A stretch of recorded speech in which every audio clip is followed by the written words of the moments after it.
আল্লাহর ওলি মুফতি আজিজুল হাসান মাটিতে তাকাইয়া তাকাইয়া হাঁটেন, আর ডানে হাতে নবীর সুন্নাত।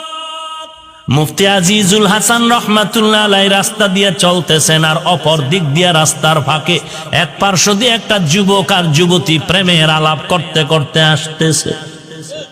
রাস্তার পাশে একটু কাদা পানি জমা, ওখান থেকে একটু আল্লাহর ওলির পায়ে আসর লেগে কাদা পানির একটা অংশ যুবতী মেয়েটার গালের মধ্যে গিয়া পড়ে গেল। যুবক সহ্য করতে পারে নাই, সামনে আগাইয়া পাগড়িওয়ালা আজিজুল হাসান রে ধমকায়া গালি দিয়া হাতটা বাড়ায়া তার গালের উপর একটা থাপ্পড় মেরেছে। মুফতি আজিজুল হাসান রহমাতুল্লাহ আলাইহি জাগাত মাটিতে পড়ে গেলেন, কান্নার আওয়াজ। একটা যুবকের থাপ্পড়ের ওজনটা আল্লাহওয়ালা ব্যক্তি সহ্য করতে পারেননি। যুবক পাগড়িওয়ালা মুফতি আজিজুল হাসানকে চার মেরে মনের খুশিতে মেয়েকে নিয়ে আগায়। আল্লাহ বলেন, বান্দা তুই আর কত বাহাদুরি করবি? আমি আল্লাহর আরশ পর্যন্ত কেঁপে উঠবে যদি আমার বান্দা যারা খাস এদের সাথে যদি বেয়াদবি করো।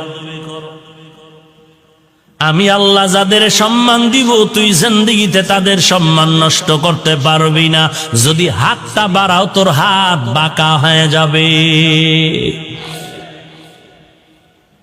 যুবক যুবতী মনের আনন্দে সামন দিকে গিয়া হঠাৎ করে রাস্তার পার্শ্বে যুবকটা পড়ে গিয়া পাওটা ভেঙ্গে গেল। যুবক চিল্লায় কয়, বাঁচাও বাঁচাও। তৃতীয় একটা ব্যক্তি এই যুবক যুবতীর ঘটনা পর্যন্ত দেখতেছিল, নীরবে দৌড়াইয়া কাছে এসে বলে, রে যুবক তোর কি হয়েছে? বলে পা ভেঙ্গে গেছে। কি জন্য? বলে এমনি। যুবতী মেয়েটারে বলে, ওই মেয়েটা তুই জানো নি এই যুবকের পাও ভাঙলো কেন? বলে জানি না।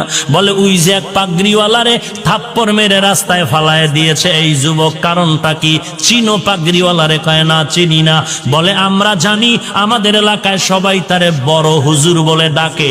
এই বড় হুজুর থানবী রহমাতুল্লাহ আলাইহির খলিফা, তার কাছে গিয়ে তাড়াতাড়ি ক্ষমা চাও, না হয় এই যুবকের কপাল আর উপরে যাবে। ওয়া মাকারু ওয়া মাকারাল্লাহ ওয়া মাকারু ওয়া মাকারাল্লাহ ওয়াল্লাহু খায়রুল মা